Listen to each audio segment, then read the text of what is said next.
이 시간 여러분 모두에게 하나님의 말씀이 임해서 그 말씀으로 위로받고 모든 병을 고침받고 풍성한 은혜 받기를 주님의 이름으로 축원합니다. 오늘은 성령 강림 후 5째 주일입니다. 성령 강림절은 부활하시고 승천하신 예수님께서 보내시기로 약속하신 성령이 오셔서 제자들이 성령을 받고 서로 사랑하라는 예수 그리스도의 복음을 전파하기 시작한 날을 기념하는 절기입니다. 성령 받은 후에 제자들은 서로 사랑하라는 계명을 지키는 교회를 이루었습니다. 지난주에 전한 말씀을 간략하게 또 정리하고 오늘 말씀을 시작하겠습니다. 사람이 떡으로만 살 것이 아니요 하나님의 입으로부터 나오는 모든 말씀으로 살 것이라. 이 말씀을 잘 이해해야 한다고 말씀드렸습니다. 이 말씀은 사람은 떡도 먹고 살고 하나님의 말씀도 먹고 산다는 뜻으로 이해하면 안 된다라고 말씀드렸습니다. 떡도 필요하고 하나님의 말씀도 필요하다. 둘 다 필요하다는 뜻도 아니라고 말씀드렸습니다. 둘 다 필요하다고 하면 좋겠지만 왜 그렇게 안 할까요? 그러면 사람들 대부분은 어떻게 되냐면 그렇게 하다 보면 결국에는 떡이 더 필요하다는 쪽으로 계속 기울어져 가기 때문입니다. 인간의 욕심이 있기 때문입니다. 이 말씀은 사람은 오직 하나님의 말씀으로만 산다는 뜻입니다. 세상에 떡이 아무리 많을지라도 하나님의 말씀이 없다면 아무 소용 없는 것입니다. 모두가 배불리 먹고 살 수 없습니다. 하나님 말씀이 없으면 사실상 떡도 없는 겁니다. 하나님 말씀이 있어야만 떡도 있는 겁니다. 진짜 생명은 떡에 있지 않고 하나님의 말씀에 있다는 것입니다. 하나님 말씀이 곧 생명의 떡이기 때문입니다. 이렇게 아무리 강조를 해도 역시 우리는 대부분 다 떡으로 기울어집니다. 어쩔 수 없는 거지. 떡과 하나님 말씀 가운데 하나님 말씀을 선택할 때에만 모두가 떡을 배불리 먹고 살 수 있습니다.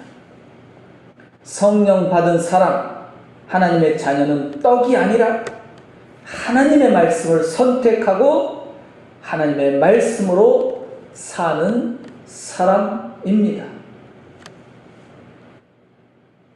제가 잘 쓰는 비유가 하나 있지만 비유가 아니라 사실인데, 세상에 빛은 있는 것이지만 그림자는 없는 것입니다.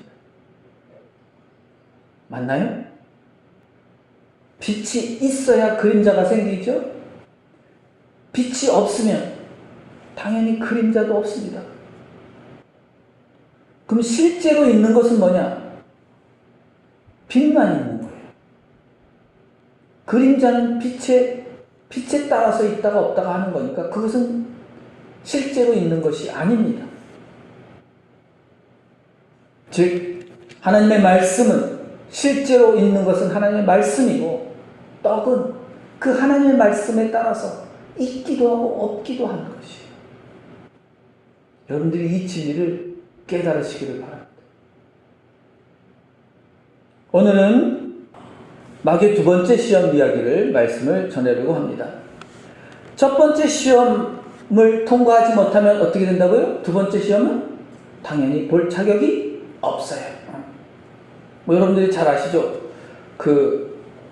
운전면허 시험 보신 분들은 다 잘 아시죠? 운전하시는 분들은 두 가지 시험이 있습니다. 뭐죠? 필기시험과 실기시험. 실기시험에 이렇게 S자도 갖고 뭐 T자도 있고 그죠? 그렇게 직진도 가고 또 도로 주행까지 해야 돼요. 그게 실기시험이에요. 근데 필기시험은 그냥 열심히 이렇게 글씨를 보는 시험입니다. 근데 여기서 떨어지면 실기시험은 자격이 없어요. 마찬가지예요. 첫 번째 시험에 통과하지 못하면 나머지는 뭐 아예 자격도 주어지지 않는다는 겁니다. 오늘 두 번째 시험 이야기입니다. 예수님께서 첫 번째 시험을 어떻게 이기셨습니까? 말씀으로, 하나님의 말씀으로 이기셨습니다. 이제 마귀가 두 번째 시험을 합니다. 여러분들이 잘 아듯이 마귀가 예수님을 거룩한 성으로 데리고 가서 성전 꼭대기에 세웠습니다. 마귀가 예수님을 어디로 데려가셨나요? 어디로 데려가셨나요? 따라해봅시다. 거룩한 성. 거룩한 성 어디요? 성전 꼭대기에. 그죠? 거룩한 성은 어디예요? 거룩한 성 어디예요? 아, 예루살렘. 역시. 거룩한 성은 성, 예루살렘 성이죠. 예루살렘 성이란 말은 오늘날 무슨 뜻인지 아세요? 도시예요. 성이란 말은 오늘날은 도시예요. 영어로는 city입니다. 그러니까 성이라고 할 때는 그냥 옛날에 그 성이 아니라 오늘날로 말하면 도시다. 그 성으로 데려가서 어디다 세웠어요? 성전 꼭대기에다가 세워두었습니다.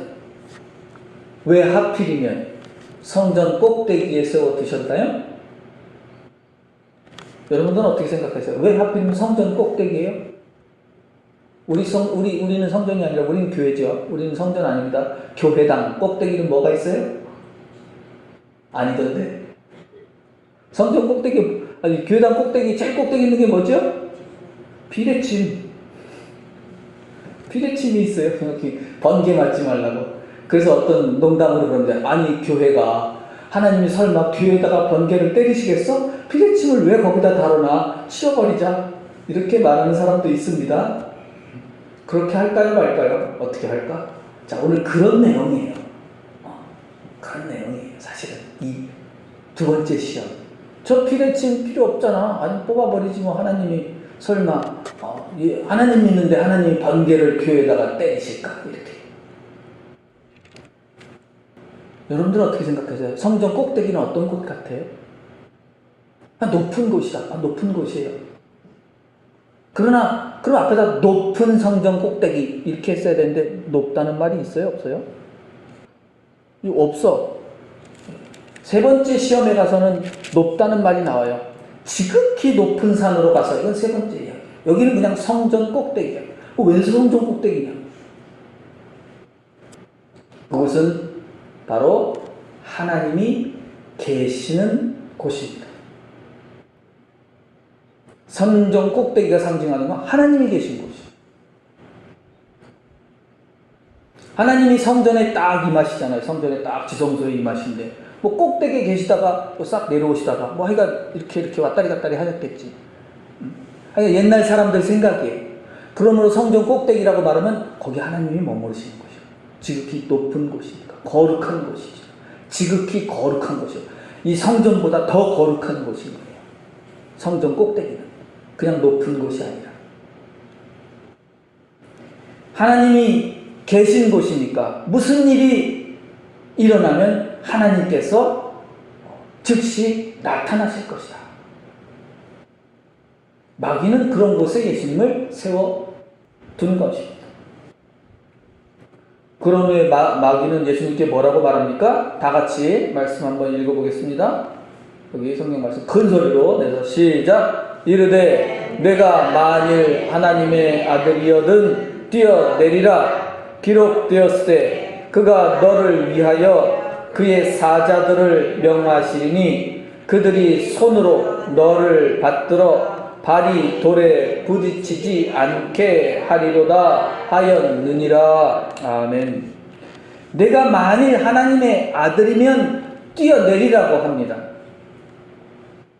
그리고 성경 시편 91편에 있는 하나님의 말씀을 제시합니다. 이 말씀은, 이 마귀가 한 이 말씀은 시편 91편에 있는 말씀입니다. 뭐라고 기록되어 있는지 좀 더 자세하게 우리 한번 읽어보도록 하겠습니다. 자, 깁니다. 다 같이 천천히 함께 큰 소리로 읽어보겠습니다. 내가 말하기를 여호와는 나의 피난처시라 하고 지존자를 너의 거처로 삼았으므로 화가 내게 미치지 못하며 재앙이 내 장막에 가까이 오지 못하리니 그가 너를 위하여 그의 천사들을 명령하사 내 모든 길에서 너를 지키게 하심이라. 그들이 그들의 손으로 너를 붙들어 발이 돌에 부딪히지 않게 하리로다. 내가 사자와 독사를 밟으며 젊은 사자와 뱀을 발로 누르리로다. 하나님이 이르시되 그가 나를 사랑한즉 내가 그를 건지리라. 그가 내 이름을 안즉 내가 그를 높이리라. 그가 내게 간구하리니 내가 그에게 응답하리라. 그들이 환난 당할 때에 내가 그와 함께하여 그를 건지고 영화롭게 하리라. 내가 그를 장수하게 함으로 그를 만족하게 하며 나의 구원을 그에게 보이리라 하시도다. 아멘. 다시 11절 위로 올라가 보세요. 11절로 보여주세요.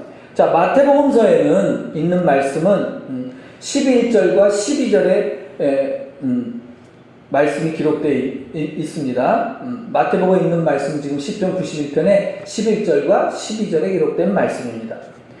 시편이 마태복음에 있는 말씀과 다른 게 뭘까요? 여러분들이 시편 지금 11절에 보면 뭐가 말이 좀 다른 게 하나 있죠? 무슨 말씀이 다르죠? 마태복음서에는 뭐라고 되어 있어요? 사자라고 되어 있어요. 마태복음서에는 사자라고 했지만 시편에는 뭐라고 되어 있습니까? 지금? 천사라고 기록되어 있습니다. 사자는 짐승이 아니라 뭐냐면 소식을 전하는 사람, 영어로 말하면 메신저예요.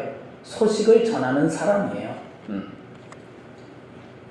그래서 이 사자나 천사는 본래 헬라어로는 앙겔로스라고 말합니다. 앙겔로스를 사자라고도 번역하고 천사라고도 번역한 거예요. 근데 앙겔로스 어디서 들어본 여러분들이 영어는 뭐죠? 엔젤이잖아요. 영어. 엔젤이죠. 이 앙겔로스가 엔젤로 말이 바뀐 거예요. 본래 엔젤이란 말은 이 헬라어에서 온 말이에요. 그럼 엔젤은 본래 무슨 뜻이라고요? 우린 천사라고 말하지만 본래 뜻은 메신저예요. 그냥 소식을 전하는 사람. 심부름꾼이기도 해요. 왕이 보내는 심부름꾼을 그 사신이라고 하죠. 사자라고 해요. 사자는 그냥 놈자자니까 그냥 보냄을 받은 사람. 사신은 보냄을 받은 신하. 그런 뜻입니다. 그래서 좀 빨리 바꿔야 되는데 이게 참 어려워요. 이런 성경을 바꾸기가. 영어로 보는 게 그럴 땐 어쨌든 편해요. 사자, 한자도 안 써 있어. 사자, 뭔 사자를 보냈어. 그러니까 천사를 보냈다. 메신저를 보냈다. 소식 전할 사람을 보냈다. 여기 사자는 한자로 불일사자입니다. 불이다는 말은 시키다는 뜻이에요. 자, 시편 91편 말씀을 간단히 하면 무엇이 되겠습니까? 마지막 절 보여주세요. 간단히 말하면 하나님께서 사랑하는 자에게 뭐라고 말씀하시냐면 너에게 재앙이 닥치면 하나님께서 천사들에게 명하셔서 너를 지키게 하실 것이다. 너를 건지실 것이다. 응답하실 것이다. 이런 말씀들이 계속 나오죠. 이 말씀들을 한마디로 하면 무슨 말씀일까요? 마지막 절에 있습니다. 나의 구원을 그에게 보이리라. 어떤 사람에게? 나를 사랑하는 사람에게, 하나님을 사랑하는 사람에게 구원을 보이리라. 이렇게 말합니다. 다시 말하면 너를 재앙에서 구원하실 것이다 라는 말씀입니다. 이것은 하나님의 말씀이며 약속입니다. 하나님은 거짓이 없으십니다. 하나님은 진실하신 분입니다. 하나님께서는 진실로 하나님을 사랑하는 사람을 악에서 건지시고 재앙에서 구원하시는 분입니다. 자, 그렇다면 예수님께서 진짜 자신이 하나님의 아들이라고 믿으신다면 진실하신 하나님의 말씀을 믿고 뛰어내리실 수 있었을 것입니다. 예수님께서 진짜 하나님의 아들이시라면 두려울 게 전혀 없습니다. 아무리 높은 꼭대기에서 뛰어내리실지라도 하나님은 약속대로 천사들을 보내주셔서 예수님의 머리털 하나라도 다치지 않게 하실 것입니다. 지금 예수님이 서 계신 곳은 성전 꼭대기입니다. 성전 꼭대기는 진짜 하나님께서 계신 곳입니다. 예수님께서 자신있게 뛰어내리시기만 하시면 즉시 천사들이 나타나서 구원해 주실 것입니다. 급하면 하나님께서 직접 구원하실 것입니다. 그런데 무엇이 두렵겠습니까? 그러면 마귀가 깜짝 놀라서 예수님은 진짜 하나님의 아들이 맞구나 하며 도망치지 않겠습니까? 하나님이 쫙 구해주니까 마귀가 우와 진짜 하나님의 아들 맞네? 에이 도망가겠죠. 또 성전 꼭대기에서 예수님이 뛰어내리실 때 천사들이 나타나서 하나님의 아들이신 예수님을 구원하셨다 라고 이렇게 성경에 기록했다면 더 많은 사람들이 믿고 하나님을 믿고 예수님을 따랐을 것이 아니겠습니까? 저는 성령 받은 사람입니다. 저 자신이 하나님의 아들임을 굳게 믿습니다. 저는 하나님의 말씀이 진리임을 믿습니다. 하나님은 약속을 지키시는 분임을 믿습니다. 그러므로 저라면 당장 뛰어내렸을 겁니다. 제가 성전 꼭대기에서 뛰어내린다면 하나님께서 천사들을 보내셔서 구원하실 줄로 저는 믿습니다. 그러므로 저는 지금 당장 뛰어내릴 수 있습니다. 즉시 뛰어내려서 제가 하나님의 아들임을 입증해 보일 것입니다. 여러분의 생각은 어떻습니까? 당장 뛰어내려서 천사들의 보호를 받으며 하나님의 자녀임을 입증해 보이지 않으시겠습니까? 여러분 자신 있으십니까? 믿습니까? 자신 없습니까? 아니 평생 하나님 믿었는데 이 정도도 저는 자신 있습니다. 웃자고 하는 얘기입니다. 예수님은 어떻게 하셨습니까? 안 뛰어내리셨습니다. 따라해보겠습니다. 안 뛰어내리셨습니다. 하나님의 아들이라는 믿음이 없으셨을까요?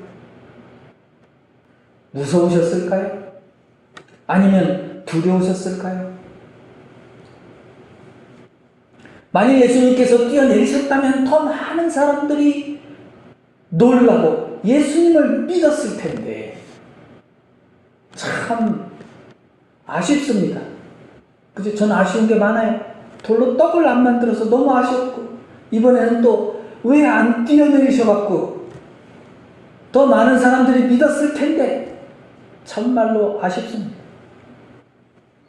과연 그럴까요? 더 많은 사람들이 예수님을 믿게 되었을까요? 답은 그렇지 않습니다. 왜 그럴까요? 인간은 매우 어리석고 미련한 존재이기 때문입니다. 그런 놀라운 일이 일어났다고 해도 어차피 안 믿을 사람은 안 믿습니다. 이미 마귀의 자식들은 그런 기적을 아무리 보여줘도 믿지 않습니다. 그런데 더 큰 문제는 이런 겁니다. 뭐가 더 큰 문제일까요? 만일 예수님께서 뛰어내리시고 천사들이 구원하셨다고 성경에 기록했다면 그 이후에 무슨 일이 일어났을까요? 그런 생각 해보셨어요? 성경에 예수님 뛰어내리셨어. 천사들이 다 구해줬어. 자, 이게 기록됐습니다. 그 이후에 어떤 일이 일어났을까요? 아마도 수많은 사람들이 자신이 하나님의 자녀임을 입증하기 위해서 성전 꼭대기에서 뛰어내려서 어떻게 됐을까요? 죽었을 겁니다. 또한 악인들은 의인을 성전 꼭대기에 올려놓고 만일 네가 예수님처럼 하나님의 아들이라면 하나님께서 살려주실 테니까 뛰어내리라고 했을 겁니다. 만일 뛰어내려서 죽는다면 하나님의 아들이 아니라는 것이 입증되었다고 할 겁니다. 지금 여러분들이 아는 유럽의 선진국이 있습니다. 유럽의 기독교 국가들이죠. 그 국가들에서 과거에 1500년, 1200년부터 시작했는데 어쨌든 가장 심한 것은 1500년에서 1600년 사이입니다. 1600년 초까지, 중반까지인데 그때 가장 그 사회에서 심하게 일어났던 게 우리나라는 조선시대입니다. 1500년, 1600년은 우리는 유교가 성리학이 발달한 아주 훌륭한 시대였습니다. 근데 유럽은 어땠을까요? 마녀 사냥이 아주 극심하게 일어났습니다. 마녀 사냥이라는 것은 힘없고 죄 없는 여자들을 마녀로 몰아서 잔혹하게 죽였던 사건을 말합니다. 마녀 사냥을 누가 했어요? 교회가 했어요. 교회에서. 근데 이 마녀가 어떤 사람이 마녀인지 아닌지 판별하는 판별법이 여러 가지가 있었는데 그 중에 한 가지가 뭐냐 하면 여자를, 이 마녀로 의심받는 여자를 깊은 물속에다가 던져서 빠뜨립니다. 빠뜨려 놓고 떠올라서 살아나오면 마녀죠. 가라앉아서 죽으면 마녀가 아닌 거예요. 진짜 그렇게 기록에 있습니다. 물에 떠서 살아나오면 마녀니까 어떻게 해요? 사형. 물에 가라앉으면 그냥 죽는 거지. 그러니까 마녀로 의심받으면 어떻게 돼요? 이래나 저래나 죽는 겁니다. 그보다 더 심한 짓을 얼마나 굉장히 많이 했어요. 엄청나게 많은 사람들을 죽였어요. 물론 화형도 시켰죠. 불에다 태워도 죽였지. 우리나라에서는 예전부터 그래도 사람을 불에 태워서 죽이는 그런 짓은 안 했어요. 아무리 잔혹하게는 죽이기 매 마찬가지지만 사람 불에 태워 죽이진 않았어요. 물론 팽형이라는 거 있습니다. 팽형. 뜨거운 물에다 담궈 죽이는 건 있었어요. 물론 그런 건 있지만 어쨌든 인간은 참 잔혹한 동물입니다. 자, 만일 예수님께서 성전 꼭대기에서 뛰어내리시고 천사들이 예수님을 안전하게 구원하셨다고 성경에 기록되었다면 아마도 죄 없는 사람들이 하나님의 아들임을 입증하기 위해서 수없이 뛰어내려 죽었을지도 모릅니다. 야, 뛰어내려도 안 죽으면 너 하나님 아들, 그러니까 뛰어내려봐. 시험하는 거죠. 마녀 시험하듯이. 죽으면 할 수 없는 거고. 그러나 예수님께서는 뛰어내리시지 않으셨습니다. 예수님께서 자신이 하나님의 아들이라는 믿음이 없어서 뛰어내리지 못하신 것일까요? 결코 그렇지 않습니다. 마귀의 사악한 의도를 꿰뚫어 보셨기 때문에 뛰어내리지 않으신 것입니다. 예수님을 따르는 많은 사람들이 마귀의 유혹에 빠져서 목숨을 잃을 수 있기 때문에 뛰어내리지 않으신 것입니다. 예수님께서 뛰어내리지 않으신 것은 참으로 다행한 일입니다. 따라해 보겠습니다. 참으로 다행한 일입니다. 저는 너무나 다행이다 이런 생각합니다. 제가 하나님의 아들임을 입증하려고 뛰어내리지 않아도 되니까 말입니다. 여러분도 마찬가지입니다. 여러분이 믿음을 보이려고 뛰어내리지 않아도 되니 얼마나 다행입니까?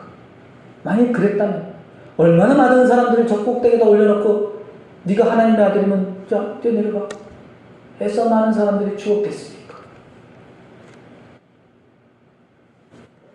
예수님은 성전 꼭대기에서 뛰어내리지 않으시고 어떻게 하셨습니까? 마귀의 시험을 하나님의 말씀으로 물리치셨습니다. 뭐라고 말씀하셨나요? 다 같이 따라해 봅시다. 또 기록되었을 때 따라하시죠. 또 기록되었을 때 주 너희 하나님을 시험하지 말라. 아멘. 주 너희 하나님을 시험하지 말라는 말씀은 신명기 6장 16절에 기록된 말씀입니다. 마귀는 예수님을 하나님의 말씀으로 시험했습니다. 마귀도 하나님 말씀을 잘 알고 있습니다. 그래서 하나님 말씀으로 예수님을 시험했던 것입니다. 하나님 말씀을 잘 안다고 해서 다 하나님의 자녀가 아닌 것입니다. 마귀의 자녀들도 성경을 잘 압니다. 마귀들은 자기들이 마치 하나님의 자녀인 것처럼 겉을 꾸미고 나타납니다. 양의 옷을 입고 나타납니다. 양처럼 보이는 마귀들은 하나님의 말씀을 이용해서 자기들 배를 채우고 이웃의 생명을 죽이는 자들입니다. 마귀가 하나님 말씀으로 예수님을 시험하자 예수님은 어떻게 하셨나요? 예수님도 즉시 하나님 말씀으로 대응하셔서 마귀의 시험을 물리치셨습니다. 오늘은 여기까지만 전하고 다음 주에 계속하겠습니다. 도대체 시험에 들지 말자. 무슨 시험을 하나님의 시험을 들게 하지 않았을까? 신명기 6장과 함께 하나님을 시험하지 말라는 말씀이 무슨 뜻인지 다음 주에 전하도록 하겠습니다. 말씀 정리합니다. 마귀들도 하나님 말씀을 이용해서 성령 받은 우리들을 시험합니다. 매우 주의해야 합니다. 마귀의 시험을 이기는 방법이 뭘까요? 그것은 오직 하나님의 말씀뿐입니다. 하나님 말씀을 잘 모르면 마귀의 시험에 걸려들게 됩니다. 마귀에게 먹히게 됩니다. 먹히지 않으려면 성령으로 충만해야 합니다. 성령은 곧 하나님의 말씀입니다. 성전 꼭대기에서 뛰어내리는 사람이 하나님의 자녀가 아닙니다. 하나님 말씀을 잘 배우고 그 말씀대로 지키고 행하는 사람이 하나님의 자녀입니다. 날마다 예수님께서 가르치신 기도, 우리를 시험에 빠지지 않게 하옵소서 기도하시기 바랍니다. 성령 충만해서 하나님의 말씀으로 마귀의 시험을 물리치고 영원한 생명을 얻고 기쁨을 얻는 삶을 살아가시기를 주님의 이름으로 축원합니다. 기도드리겠습니다.